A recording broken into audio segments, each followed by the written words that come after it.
అది అబ్రహాములో నెరవేరింది. రెండో విషయం నోహు ఆదికాండం 7వ అధ్యాయం మొదటి వచనంలో ఆయన ఈ తరం వారిలో నీవే నా ఎదుట నీతిమంతుడు. ఆయనే కాదు, ఆయన కుటుంబంలో కూడా దేవుడు ఆ నీతిని సృష్టించినాడు.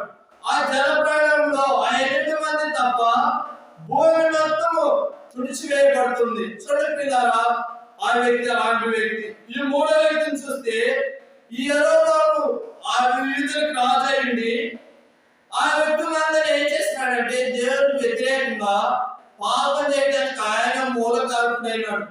చూడండి, ఈయన ఎలాంటి వారంటే ఇంకా మనం చూసినట్లయితే ఇంకా మన విషయాల్లో అనేక విషయాల్లో ఆయన పాపం చేస్తూ వచ్చినాడు. చూడండి పిల్లలా, ఇంకో వ్యక్తిని చూసుకుందాం. చూడండి, సంఖ్యాకాండము 12వ అధ్యాయము 7వ వచనం. సంఖ్యాకాండము 12వ అధ్యాయము 7వ వచనం. అతడు నా ఇల్లంతటిలో నమ్మకమైన వాడు. నేను గోడ భావముతో కాదు ముఖాముఖిగా అతనితో మాట్లాడుతును. అతడు యెహోవా స్వరూపం నిదానించి చూచును. ప్రేమ దేవుడున్నారా, చూడండి ఇక్కడ ఏ రాయబడుతుంది, ఇక్కడ ఏ వ్యక్తి గురించి మాట్లాడుతున్నాడంటే దేవుడు మోషే గురించి. మోషేతో నేను గోడ భావముతో ప్రభువు యేసుక్రీస్తు భూమి మీద ఉన్న దినముల్లో ఆయన ఎలా ప్రజలు బోధిస్తూ వచ్చినాడంటే ఉపమానాలుగా దాని భావాలు శిష్యులు మాత్రమే తెలియజేస్తున్నాడు. ప్రేమ దేవుని ద్వారా ఆయన ఎందుకు ఉపమానరీతిగా మాట్లాడినాడంటే అది వారికి అనువర్తించబడలేదని శిష్యులు అడిగితే చెప్పినాడు. అలా గోడ భావంతో నేను మోషేతో మాట్లాడను కానీ నేరుగా స్నేహితులతో మాట్లాడినట్టు ముఖాముఖిగా మాట్లాడతాను. ఆయన నా సేవకుడు, నా ఇల్లంతతో నమ్మకమైన వాడు, ఆయన సాత్వికుడని దేవుడు ఆ వ్యక్తి గురించి సాక్ష్యం ఇచ్చినాడు.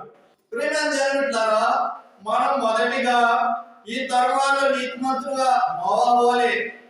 ఆ దేవుడు అబ్రహామును ఎలా నమ్మినాడో అలాంటి సాక్ష్యం కలిగి మూడో విషయానికి వస్తే ఇలా మోషే వలె మన ఇల్లంతటా నమ్మకమైన సాక్ష్యం కలిగి ఉండాలి.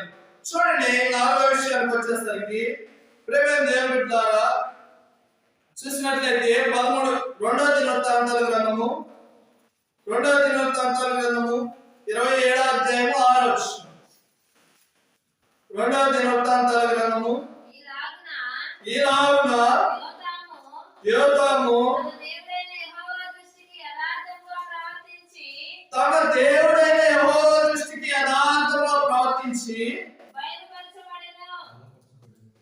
చూడండి పిల్లరా, ఇలాగున యోతాము తన దేవుడైన యెహోవా దృష్టికి యథార్థంగా ప్రవర్తించి బలపరచబడెను. ఎవరి దృష్టికి? ఈ వ్యక్తి చూడండి, ఈ వ్యక్తి ఏ సాక్ష్యం పొందినాడంటే యెహోవా దృష్టికి యథార్థంగా ప్రవర్తించి ఆయన బలపరచబడ్డాడు. మనం మన కుటుంబాన్ని మనల్ని ఎవరైనా చూస్తే ఆ వ్యక్తి ఎంత రాయినాడు, ఆ వ్యక్తి ఎంత గొప్పవాడైనాడంటే మన దేవుడు మన జీవితంలో గొప్ప కార్యం చేసినని మన గురించి సాక్ష్యం చెప్పే విధంగా మనం ఉండాలి. అలా కాకుండా మనం ఎలాంటి వారిగా ఉంటాం?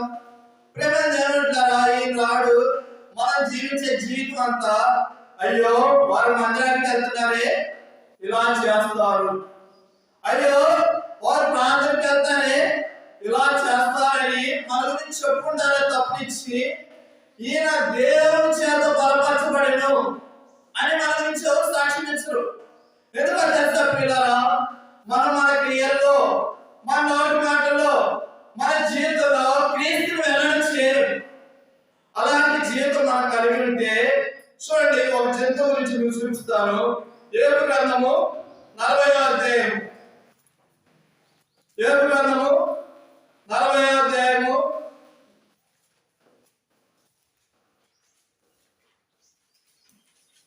8వ వచనం చూడండి. యోబు గ్రంథము అది చూచుచుండగా ఎవరైనా దాన్ని పట్టుకొనగలరా?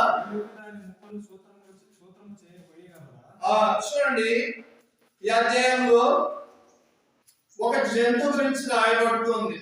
దాని పేరు మకరము. ప్రేమ జరుగుతారా? దాన్ని ఎవరైనా కొట్టుకొనగలరా? దాని గురించి రాస్తూ ఉన్నాడు భక్తుడు. ఇక్కడ దాని గురించి ఒక మాట రాయబడుతుంది. అదేంటంటే 41వ అధ్యాయము 18వ వచనం. అది తుమ్మగా వెలుగు ప్రకాశించును, దాని కన్నులు ఉదయకాలపు కనురెప్పల వలె ఉన్నవి, దాని నోటి నుండి జ్వాలలు బయలుదేరును, అగ్ని కణములు దానిలో నుండి లేచును. ప్రేమ దేవుడారా, 32వ వచనం కూడా అది తాను నడిచిన త్రోవను తన వెనుక ప్రకాశింపజేయును, చూచిన వారికి సముద్రం నేసిన ఎంట్రుకలాగా తోచును.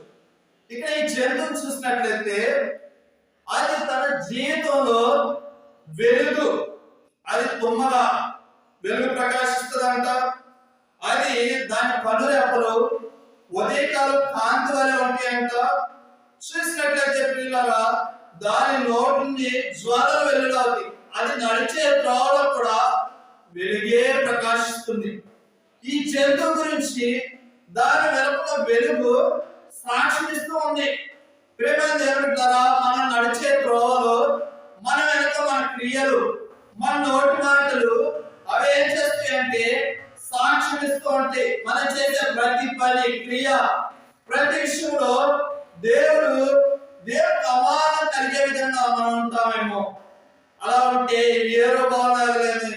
మనం పాపం చేస్తే మనతో పోదు ప్రియులారా, ఆ వ్యక్తి చేస్తే ఆ మందిరానికి అనే విషయము దేవుని నామానికి అవమానం వస్తుంది.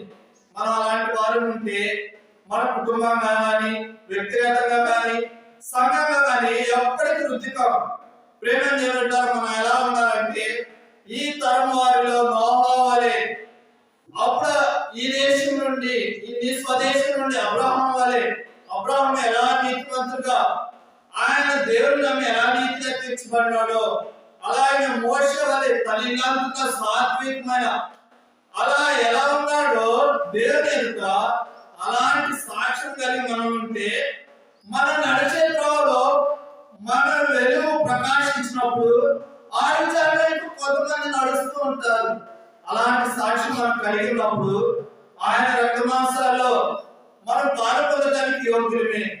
ప్రేమ దేవుడారా, అలా కానప్పుడు దాన్ని పొందితే ఏమవుతాం అంటే, చూడండి, 1 కొరింథీయులకు రాసిన పత్రిక 11వ అధ్యాయం.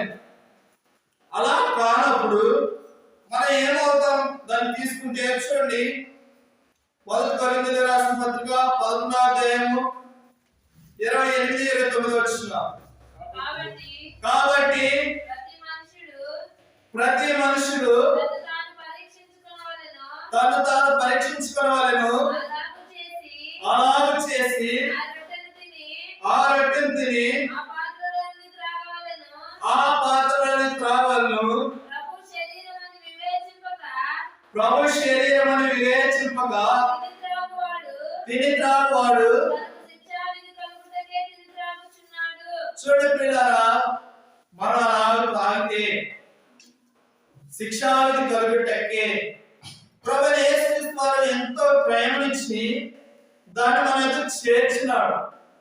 ఎంతో ప్రేమ అంటే ఏ మనిషి కానీ, ఏ వస్తువు కానీ అలాంటి దాని రుణమును తీర్చుకోలేము. కాబట్టి పిల్లరా, దాన్ని ఎలా తీసుకోవాలంటే చూడండి, మనం పరీక్షించుకోవాలి. ఒకరు మనం వేలెత్తి చూపాల్సిన అవసరం లేదు. మన వ్యక్తిగత జీవితంలో కానీ, కుటుంబ జీవితంలో కానీ, సంఘ జీవితంలో కానీ మనం ఎలా ఉండాలంటే మంచి సాక్ష్యము, ప్రభువైన యేసుక్రీస్తు వారి మాదిరి పోలి మనం ఆయన సంఘంలో ఉండాలి. అలా ఉన్నప్పుడు ఆయన రక్తమాంసాల పాలు పొందడానికి యోగ్యతతో మన ఆరాధన చూస్తూ వచ్చినాం. ఆయన పరిశుద్ధుడు కనుక మనల్ని కూడా ఆయన నిమిత్తము పరిశుద్ధులుగా చేసి ఆయన ఆరాధించే భాగ్యం మనకి ఇచ్చినాడు. అలాంటి పరిశుద్ధత మనం కలిగి ఆయన రక్తమాంసాల్లో మనం పాలు పొందాలి. అలా పొందినప్పుడు కింద 29వ వచనంలో మనం చూసినట్లయితే కొందరు బలహీనులు, కొందరు రోగులను, కొందరు ప్రేమ దేవుడు